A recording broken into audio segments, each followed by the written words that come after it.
Boa noite. Vamos lá. E nós vamos estudar o livro do profeta Isaías nesta noite. Eu queria que você abrisse lá em Isaías 64, deixe aberto, só lembrando, né, irmãos, todos os livros da Bíblia são inspirados, enquanto você procura aí, mas hoje de manhã até o pastor Neil tocou nesse assunto, que o profeta Isaías, irmãos, ele passou por vários reis, né? Ele passou por Uzias, Jotão, Acás, Ezequias. Hoje de manhã começamos a estudar Ezequias, e o profeta Isaías estava lá, né? Nesta época, irmãos, estava ali já o reino de Israel, lá bem, já sendo tomado praticamente, perdão, pelos assírios. Mas o profeta Isaías, irmãos, é um profeta diferenciado do ponto de vista humano. Você vai ver que, por exemplo, Isaías, irmãos, é o profeta mais citado no Novo Testamento.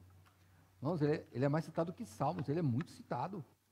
E Isaías também é o profeta mais evangelístico que tem. É um profeta que fala de Cristo diretamente mesmo.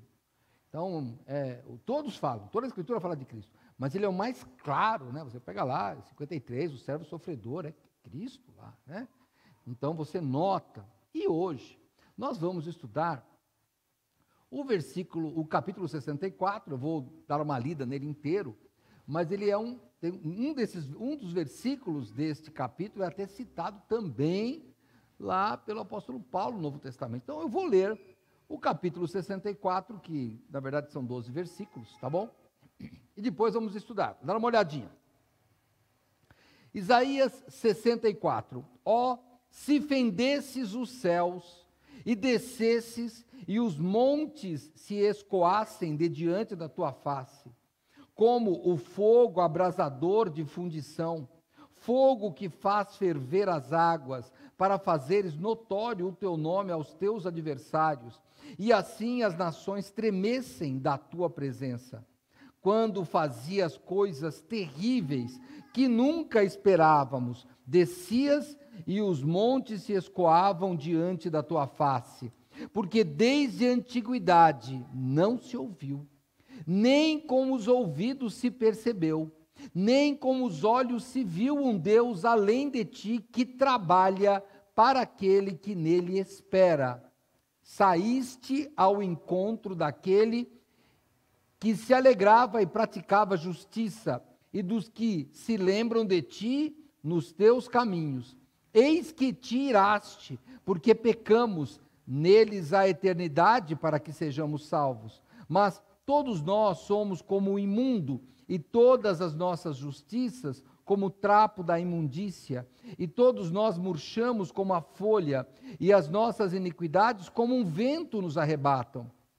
E ninguém há que invoque o seu nome, que se desperte, e te detenhas, porque escondes de nós o seu rosto, e nos fazes derreter, por causa das nossas iniquidades. Mas agora, ó Senhor, tu és nosso Pai, nós o barro e tu o nosso oleiro, e todos nós a obra das tuas mãos. Não te enfureças tanto, ó Senhor, nem perpetuamente te lembres da iniquidade. Olha, pois, nós te pedimos, todos nós somos o teu povo, e as tuas santas cidades tornaram-se um deserto. Sião está feita um deserto, Jerusalém está assolada. A nossa santa e gloriosa casa, em que louvavam nossos pais, foi queimada a fogo, e todas as nossas coisas preciosas se tornaram em assolação. Conter-te-ias tu ainda estas coisas, ó Senhor? Ficarias calado e nos afligirias tanto? Ele termina com essa pergunta. Então nós vamos orar mais uma vez. Senhor Deus, muito obrigado, Pai, por esta noite. Clamamos em nome do Senhor Jesus que o Senhor nos dê sabedoria para entender a Tua palavra, Senhor, e ao meditarmos nela, sermos transformados por ela, Senhor, para uma vida melhor. Se alguém ainda não tem a salvação em Cristo Jesus, que hoje seja o dia de declaração, de aceitação, de profissão de fé, Se alguém, Pai, aqui está sofrendo, que o Senhor traga consolo. Se alguém está afastado, que o Senhor traga para perto. Se alguém está triste, que o Senhor dê alegria. Se alguém está fora dos teus caminhos, que o Senhor possa trazê-lo de volta. É o que nós pedimos em nome do Senhor Jesus. Amém. Muito bem, vamos lá então. Isaías está falando aqui no capítulo 64 de muita tristeza. E ele começa fazendo um pedido de eu coloquei assim na minha epígrafe, um milagre estrondoso, um milagre que todo mundo visse, um milagre que marcasse. Nos versos 1 até 3, ele diz, se fendesses os céus, ou se rasgasse os céus e descesses, e os montes se ecoassem de diante da tua face. Irmãos, o que ele está falando lá? Eles estão passando, irmãos, num momento de aflição. Estamos ali no período que a Síria está dominando, irmãos, está assolando ao redor. E o povo de Israel, tanto do Reino do Norte quanto do Reino do Sul, a gente vai ver lá, você, domingo que vem, pode ver aqui, de manhã nós vamos ver, se for Ezequias, vamos ver lá, né, provavelmente a invasão, ali a tentativa de invasão, muito difícil, era momento de cerco, momento de tristeza, e o que parece para ele fala, olha, Senhor, rasga o céu. É interessante essa palavra, né? Algumas traduções colocam, se abrisses o céu, mas pelo que está escrito, a ideia é fender, rasgar, rachar, entrar triunfante através de um estrondo, essa é a ideia, sabe? Rache o céu, rasga o céu e vem. Na verdade, irmãos, eu já vou aplicando na nossa vida. Quando nós temos problemas, a nossa ideia não é essa. Senhor, rasga o céu. Não é só para abrir é muito, assim, rápido, sabe? Entra lá, eu não sei, foi um de vocês que trabalharam em fábrica aqui, eu não sei se foi o pastor Nil, o pastor Miquel, alguém me disse que tinha um forno lá, alguma coisa que não funcionava lá, e alguém falou, vamos chamar não sei quem, e outro vai chamar o engenheiro, e alguém chegou e meteu o pé na porta e falou, vamos consertar que a fábrica está parada. Foi você, né, pastor? Vamos consertar, não tem essa de que, cadê a chave de fenda? Não, vou arrebentar, eu tenho que fazer isso funcionar. É mais ou menos aquele desespero de uma fábrica parada que nós temos quando estamos no desespero. Isaías está nesse desespero. Ele fala, Senhor, rasga o céu e vem aqui. E eu quero falar com você. Deus já fez isso. Deus rasgou o céu e mandou o Senhor Jesus Cristo. Ele já rasgou. É que nós ainda queremos mais, sabia? Nós ainda queremos mais. Você que já tem Jesus Cristo, Deus já rasgou o céu. Ele já se fez carne, rasgou o céu e veio para cá e fez o maior milagre, que foi o nascimento, a vida, a morte e a ressurreição de Cristo. E se você ainda não tem esse Cristo, hoje é o dia de você deixar o rasgo do céu fazer efeito na sua vida. É isso que nós precisamos. Se você não tem Cristo, meu amigo, é hoje a hora. E se você está longe de Cristo, é isso que vai acontecer. E sabe por quê? É isso que você precisa. Porque esse Deus, imagine Deus atravessando a atmosfera. Irmãos, ele habita no céu dos céus. A Bíblia diz que nada poderia conter. O céu dos céus, mas ele rasgou o céu. E para você que está sem esperança, quando Jesus, próprio Deus, rasga o céu, subindo, alguns anjos, aqui na terra, e eles falam, vai rasgar de novo esse céu. Vou em Atos, capítulo 1, logo no começo. Atos dos Apóstolos, já volto para Isaías, hein? Em Atos, capítulo 1, verso 11.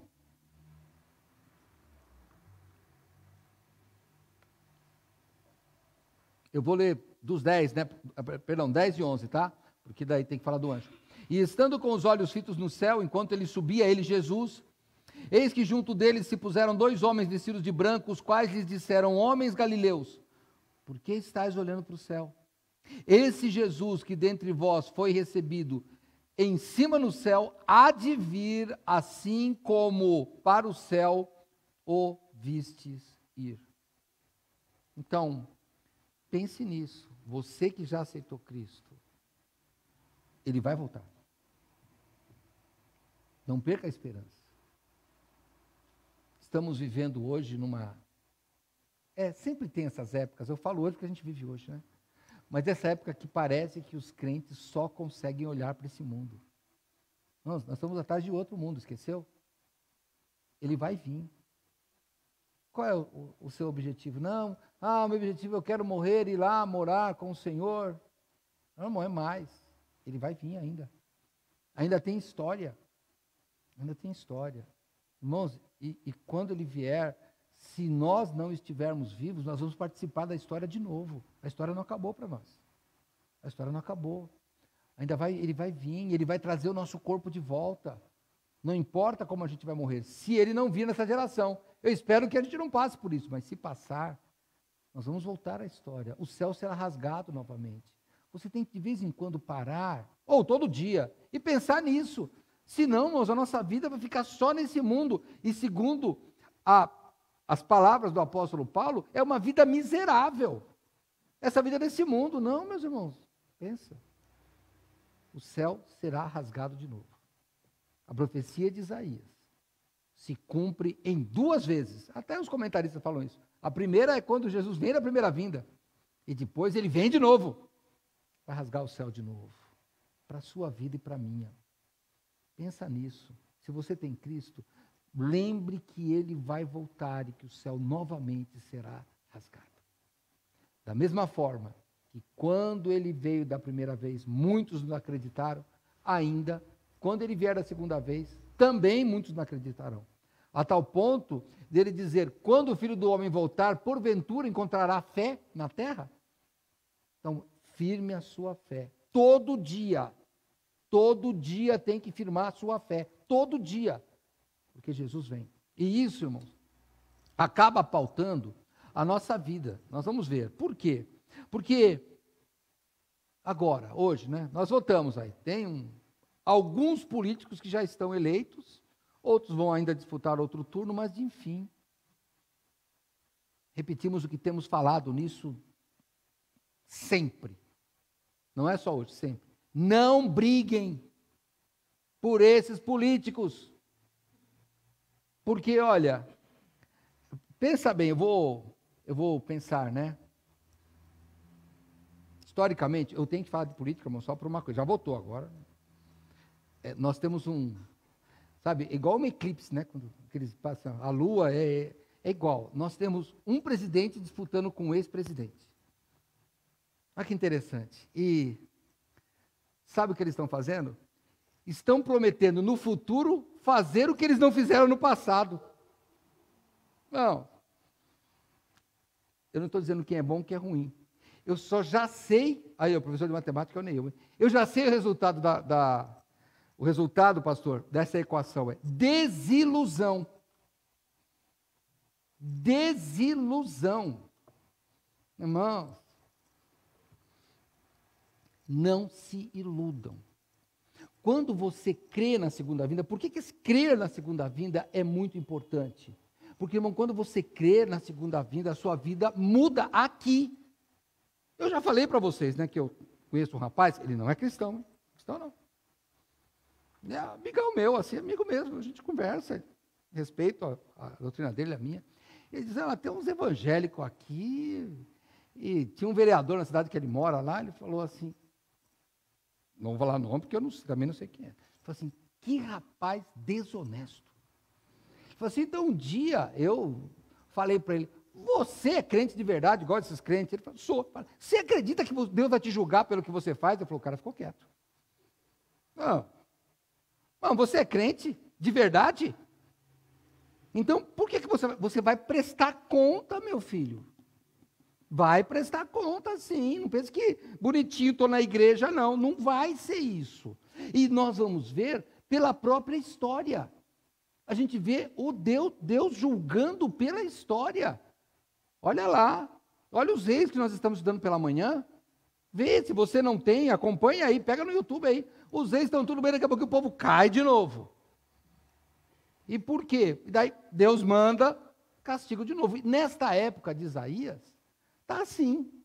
E olha que, eu não sei em qual dos reis que ele está aqui, né, escrevendo, eu não sei qual período que é. Talvez tenha pego Acaz, que é um rei muito ruim, eu não sei. Sinceramente, não sei. Mas vamos imaginar que seja Ezequias. Ezequias é comparado ao rei Davi. E mesmo assim, olha o castigo chegando. Desilusão. Se esperamos em Cristo só nessa vida, somos os mais miseráveis de todos os homens. Pensa nisso. O céu será rasgado novamente. E a história vai continuar. É bom a gente pensar nisso. Bom, o que é que ele menciona aqui? Olha, vamos voltar para Isaías 64? Volta lá. Ele diz assim, ó. Como, verso 2, né? Como fogo abrasador, de fundição, fogo que faz ferver as águas, para fazeres notório o teu nome a teus adversários, e assim as nações tremessem da tua presença, quando fazias coisas terríveis que nunca esperávamos, descias e os montes se escoavam diante da tua face. Nos parece aqui, irmãos, que Isaías está lembrando de quando Deus entrega as tábuas da lei para Moisés no Monte Sinai. A descrição aqui é disso. Quando você vai para Êxodo, eu vou lá, só para você ver, Êxodo 19, eu anotei aqui, quer ver, olha, em Êxodo 19, deixa aberto aqui, eu vou te explicar, para eu não demorar muito nesta parte, mas eu vou deixa no Êxodo 19 que eu já volto aqui. O que acontece? Deus chega para Moisés e fala, Moisés, fala para o povo não subir no monte, e dá umas instruções. O povo fala assim, olha, não, tudo que o senhor falou nós vamos fazer. Só que Deus conhece o coração, né? Aí, Deus diz assim, Moisés, desce de novo e fala para esse povo se santificar, porque daqui a 3 dias acontecerá algo extraordinário. E aí sim, Êxodo 19, verso 16. E aconteceu que, ao 3º dia, ao amanhecer, houve trovões e relâmpagos sobre o monte, e uma espessa nuvem, e um sonido de trombeta muito forte, de maneira que estremeceu todo o povo que estava no arraial. E Moisés levou o povo fora do arraial ao encontro de Deus, e puseram-se ao pé do monte. E todo o monte Sinai fumegava, porque o Senhor descera sobre ele em fogo. E a sua fumaça subiu como fumaça de uma fornalha, e todo o monte tremia grandemente. Deus tinha avisado. E era para eles se santificarem por 3 dias. Mas sabe, a Bíblia não diz. Mas deve ter gente que não levou muito a sério. Porque a gente não leva muito a sério essas coisas. Não, a gente não leva a sério. Durante a nossa vida, pensa bem, ó. Eu não quero que você se lembre dos seus pecados. Mas você já pecou, como eu já pequei. Quando estamos pecando, ou quando estamos no pecado, o que acontece? A gente não lembra de Deus. A gente nem lembra que vai ter julgamento. Mas vai ter. Vai ter. Moisés falou. Daqui a 3 dias. Não pode subir no monte. Eles vão, tudo bem, a gente vai fazer isso. Quando Deus desce, tem um terremoto lá para fazer. É bom não pisar no monte, porque é muita santidade. O Senhor Jesus havia avisado também que no 3º dia ele ressuscitaria. E também não deram crédito. Quando você vai, eu vou lá para Lucas, mas eu vou voltar para Isaías já, só para eu falando e mostrando onde está, qual a referência. Lucas 18,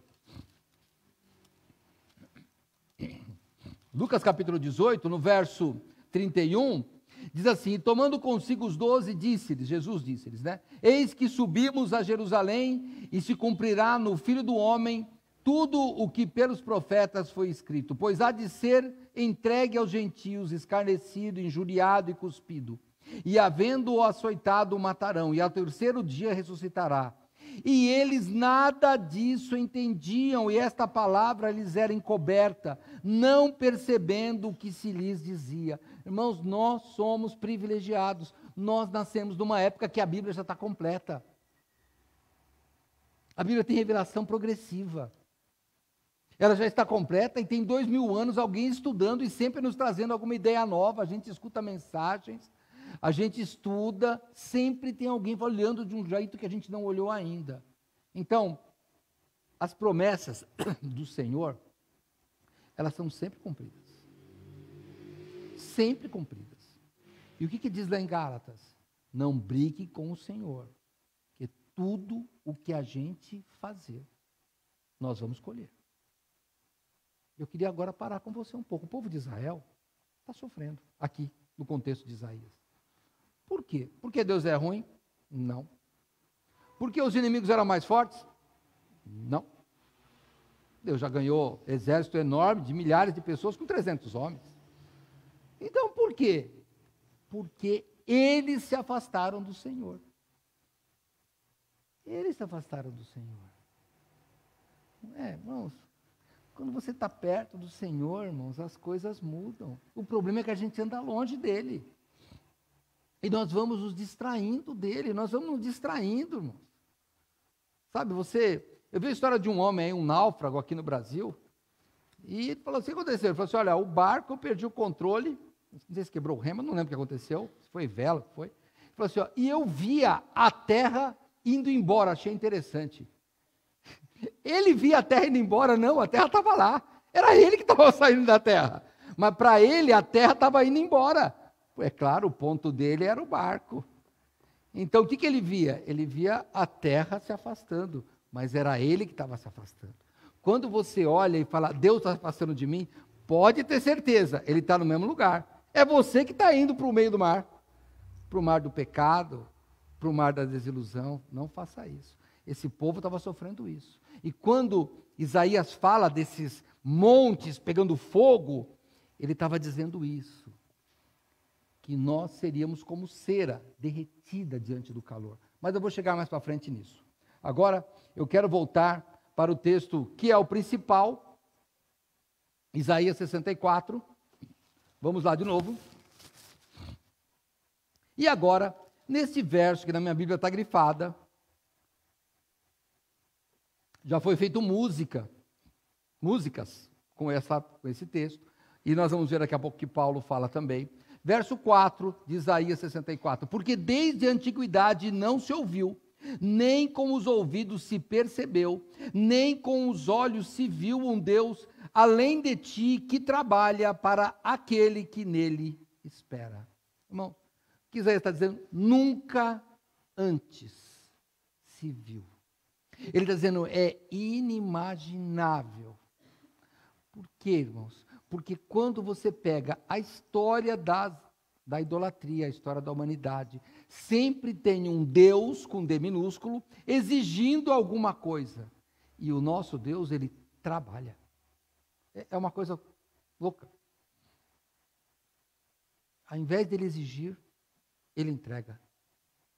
Quando você vê aqueles filmes de tribos que vão fazer sacrifício, eles oferecem sacrifício. Deus se fez homem e ofereceu em sacrifício. É diferente. Esse Deus que faz sacrifício é tão impensável que Paulo vai chamar isso de sabedoria de Deus.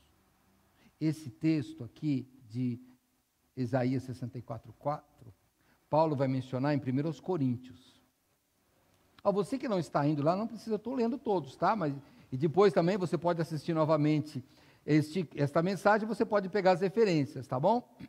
Mas 1 Coríntios capítulo 2, verso 9, mas como está escrito, as coisas que o olho não viu, o ouvido não ouviu, não subiram ao coração do homem, são as que Deus preparou para os que o amam. É isso. Deus que trabalha. Lembra que Jesus falou? Jesus falou assim, meu Pai trabalha até agora e eu trabalho também. continua trabalhando. Jesus morreu. E daí? Está descansando lá? Não. A Bíblia diz que Ele está intercedendo por nós. Ele ainda tem trabalho. Por isso que nós oramos a Deus Pai em nome de Jesus. Ele está intercedendo. Ele faz esse caminho para nós. Porque a cruz foi a ponte que nos levou de volta a reconciliarmos com o Senhor.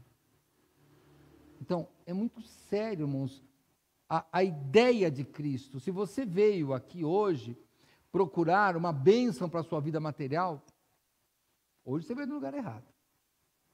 Não é aqui não. Nós estamos pensando na vida espiritual. Nós estamos pensando em uma igreja ou de pessoas que sejam servas de Deus, que creem que Ele veio, que o céu se rasgou, que vai rasgar de novo e que Ele vai viver agora para adorar esse Deus em gratidão por tudo que Ele fez, pela salvação que deu. É isso que ele está falando aqui. E Paulo está chamando isso de sabedoria. Nós vamos voltar para esse texto mais para o final. Nós vamos voltar. Agora eu vou voltar para Isaías 64, porque eu vou ler o texto inteiro sem a gente parar muito. Depois, no final, eu vou voltar para esse texto aqui, tá bom? Mas, do verso 5 até o 7 de Isaías 64, ele diz assim: saíste ao encontro daquele que se alegrava e praticava a justiça, e dos que se lembram de ti nos teus caminhos. Eis que tiraste, porque pecamos. Neles há eternidade para que sejamos salvos. Mas todos nós somos como o imundo, e nossas justiças como o trapo da imundícia. Todos nós murchamos como a folha, e as nossas iniquidades como um vento nos arrebatam. E já ninguém há que invoque o teu nome, que se desperte e te detenhas. Por que esconde de nós o seu rosto e nos faz derreter por causa das nossas iniquidades? É aí que ele fala. Quando o Senhor nos procura, Ele encontra o quê? Pecadores. Depois do Éden, quando Deus vai procurar Adão, onde estás? E ele se esconde, porque ele já estava no pecado. Assim é toda vez que o Senhor Deus vem nos procurar. Estamos no pecado. Por isso que somente com o sacrifício de Cristo é que Deus pode nos encontrar santos. Quando você volta lá para o Éden, e você vai saber da história, mesmo sem a gente ler, Adão e Eva pecam, fazem aventais de folha de figueira, e o Senhor não, faz uma túnica de peles, um animal tem que morrer, porque sem sangue não há remissão. É isso que Ele fez. Então nós sempre somos os pecadores escondidos, mas vem o Senhor e nos dá roupas, as roupas da justiça de Cristo. E aí sim nós podemos estar diante dele.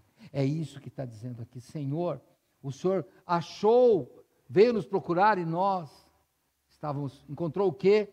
Encontrou pecadores. Pecadores falhos, pecadores que são como uma folha que o vento leva. E ele diz mais: Senhor, o Senhor nos faz derreter por causa da iniquidade. É como, e aí sim eu volto a falar, é como a cera que diante do fogo ela vai derretendo. Ela não consegue se manter. É isso que nós temos que pensar. Nossa vida, irmão, é essa cera, é essa folha. Não espere você ficar velho para perceber que a vida é rápida. A vida é rápida desde que você nasce. Porque você tem pouco tempo. Mas quando você tem um encontro com o Senhor Jesus Cristo, a sua vida muda. E muda a sua perspectiva. Você para de pensar, quando eu tiver 60, 70, 80 anos, e começa a pensar, não, eu tenho uma vida com Cristo na eternidade. É assim que nós temos que pensar. Jesus veio fazer isso na nossa vida. Isaías está nos falando de Cristo. Está nos falando que nós somos esses pecadores. Então, qual é a solução que Isaías propõe? Vamos lá, verso 8.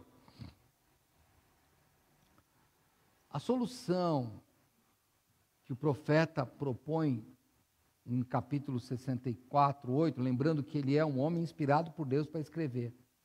Mas ele diz: mas agora, ó Senhor, Tu és o nosso Pai. Nós somos o barro e Tu o nosso oleiro. E todos nós a obra das Tuas mãos. Não te enfureças tanto. Ó Senhor, nem perpetuamente te lembres da iniquidade. Olha, pois, nós te pedimos, todos nós somos o teu povo.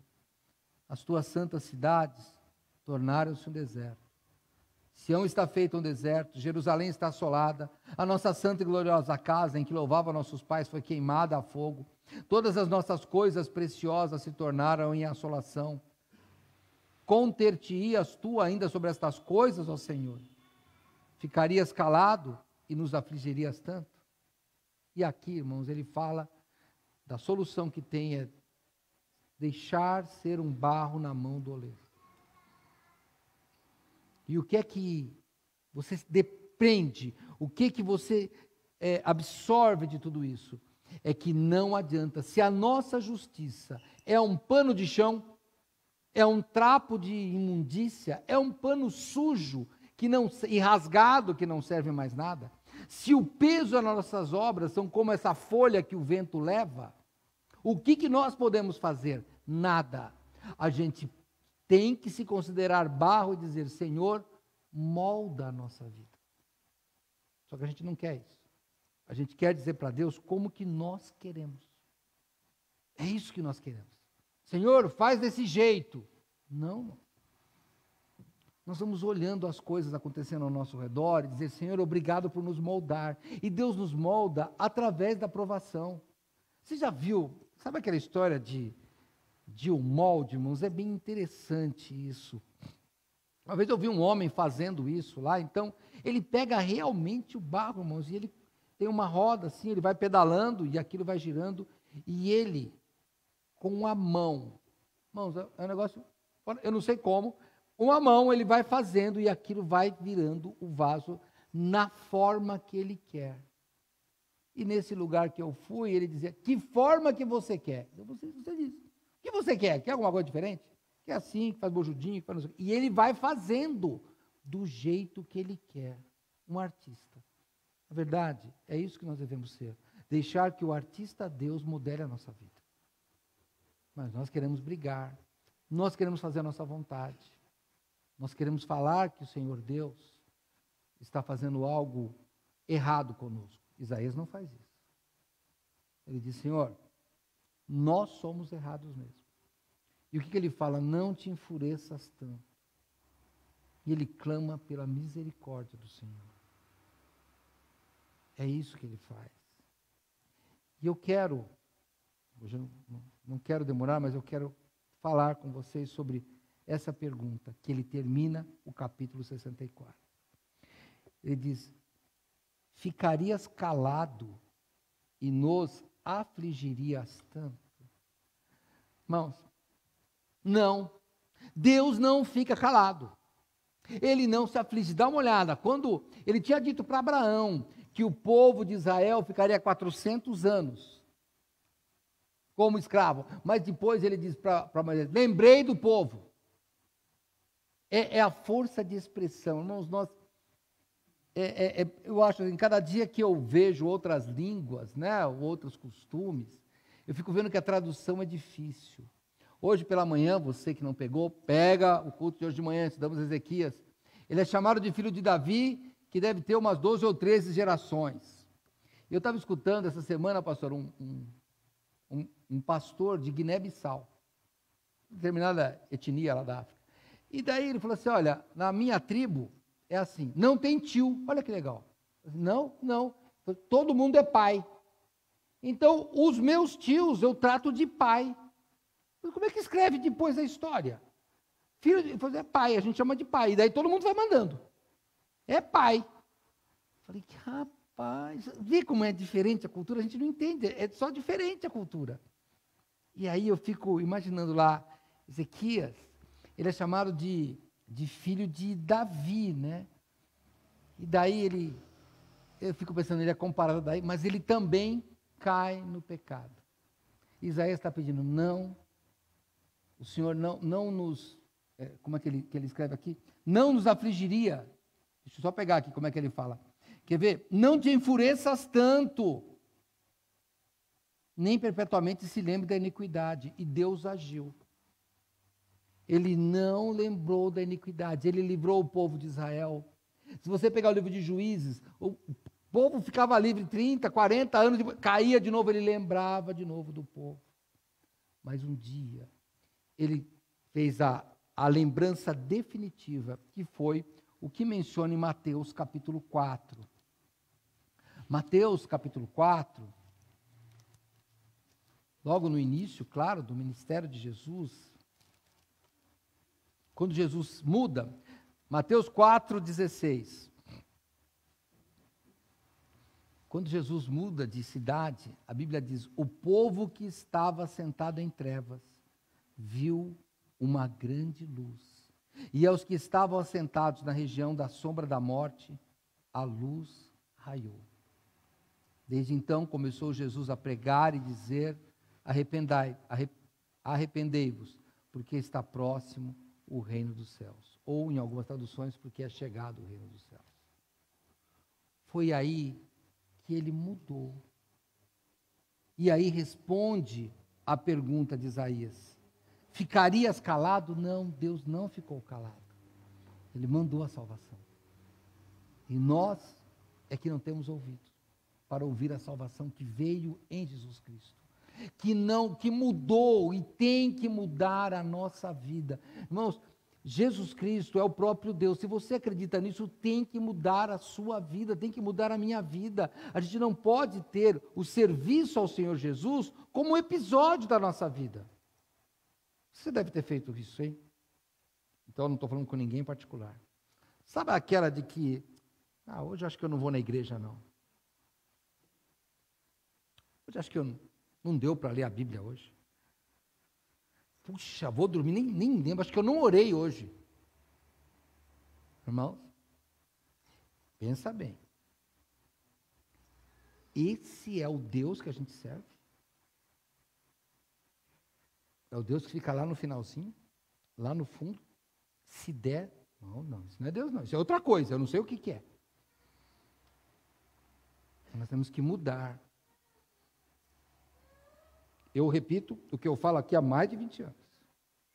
Você, político, que foi eleito, parabéns, é o melhor representante do povo. Pastor, são desonestos. Me representa porque eu sou desonesto.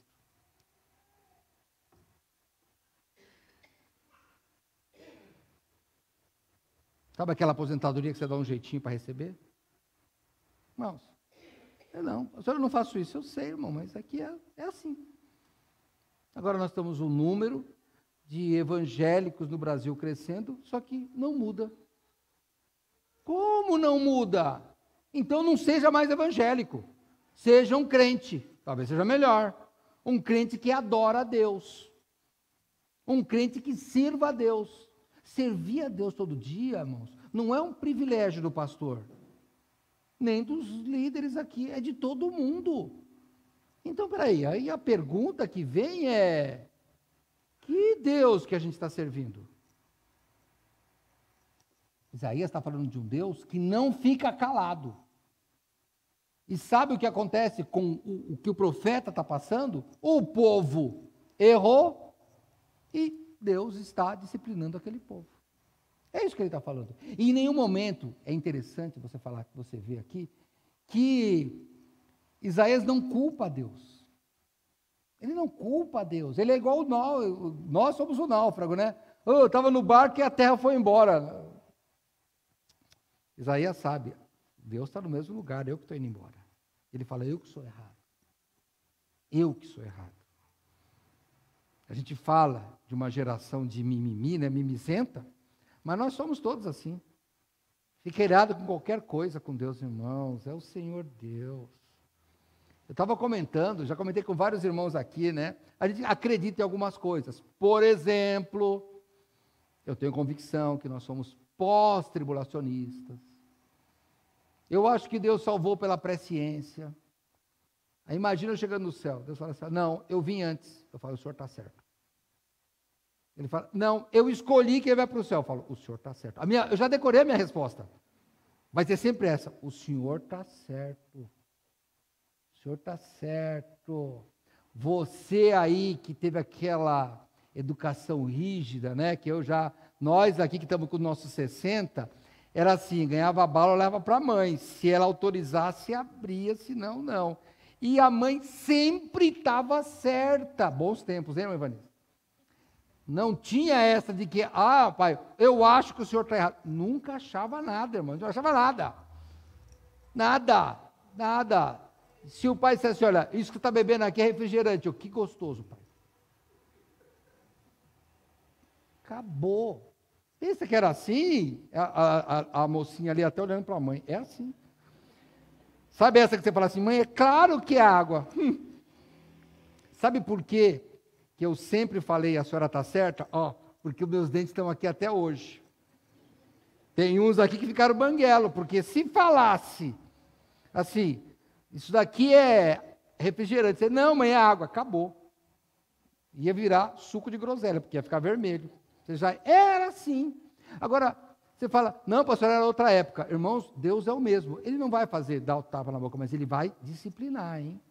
Porque Isaías está aqui, um homem que passou em todo o reinado, vários reinados, e olha, Isaías, há uma tradição, não está na Bíblia, que ele foi cerrado ao meio. Um homem que foi tão santo, irmãos.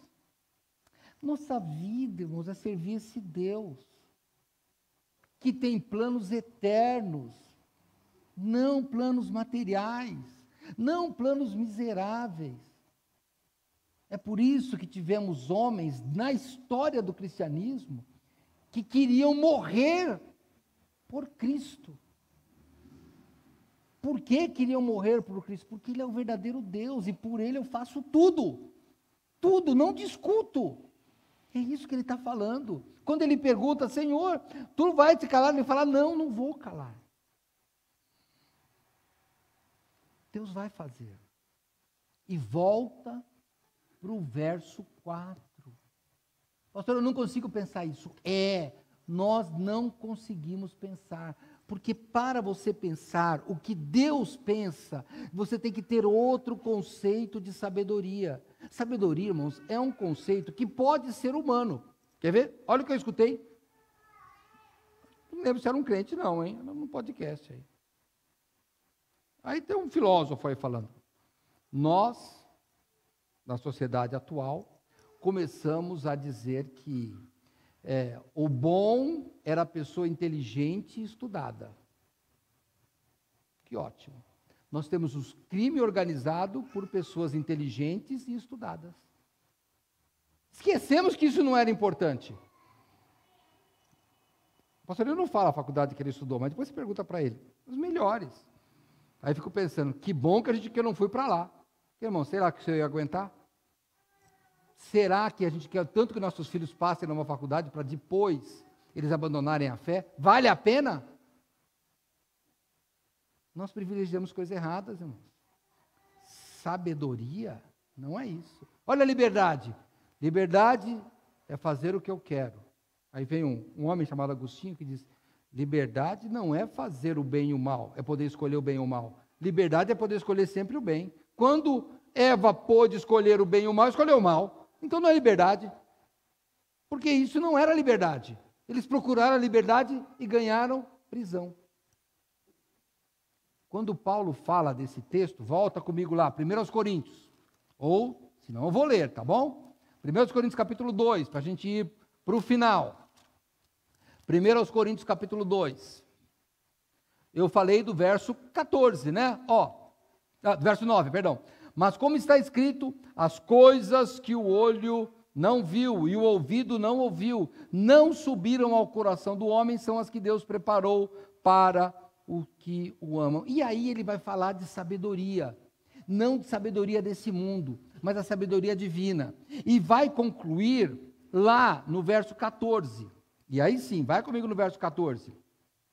Ora, o homem natural não compreende as coisas de Deus, porque lhe parecem loucura, e não podem entendê-las espiritualmente, porque elas se discernem, e não podem entendê-las, porque elas se discernem espiritualmente. Mas o que é espiritual, discerne bem tudo, e ele de ninguém é discernido. Porque quem conheceu a mente do Senhor para que possa instruí-lo? mas nós temos a mente de Cristo. Paulo, não estou entendendo nada dessa história. Você não vai entender mesmo.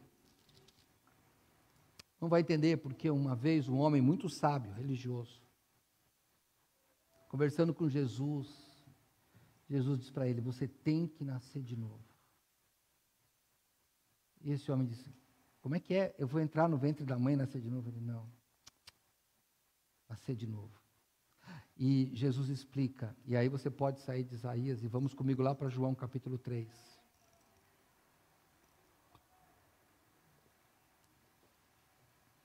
João capítulo 3, verso 5. Jesus respondeu: na verdade te digo que aquele que não nascer da água e do Espírito não pode entrar no reino de Deus. O que é nascido da carne é carne, o que é nascido do Espírito é Espírito.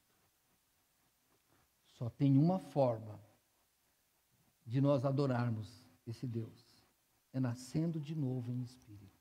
E depois a nossa vida será uma vida espiritual. Nós já temos pedido aqui, pelo menos com os homens, né? Para de pedir oração pela vida material e espiritual. Não existe. Você tem uma vida só. Não tem vida material e espiritual. Você tem uma vida só. Porque a minha vida espiritual tem que ser refletida na vida material, senão eu sou hipócrita. E daí tem alguma coisa errada na minha vida. Não. Sua vida é espiritual. Você é nascido do Espírito? Viva como tal. Você ainda não é nascido? Somente com Cristo. Todos aqueles que aceitam Cristo são chamados filhos de Deus, porque nascem pelo Espírito Santo de Deus. Se você não fez isso, tem alguma coisa que está errada nessa sua vida espiritual. Deus não ficou calado. Deus deu a resposta por Jesus Cristo. Você pode aceitar ou não. Eu te peço, aceite hoje. Tenha Cristo no seu coração. Deixe o Espírito Santo mudar a sua vida. E aí você não vai ficar sofrendo, não só material, mas principalmente espiritualmente. Não tenha dúvida. Deus rasgou o céu. E Ele rasgou o céu e vai rasgar de novo e vai vir te buscar. Você irá quando Ele rasgar de novo? Isso é o que importa. Nós vamos orar e você pense como você tem servido a Deus. Vamos fechar nossos olhos e vamos ficar em oração. E eu queria que você, que um dia declarou que Jesus Cristo é seu Salvador, fez uma profissão de fé, como é que é a sua vida, hein? Melhor, como é que é a minha vida? Como é que é a nossa vida?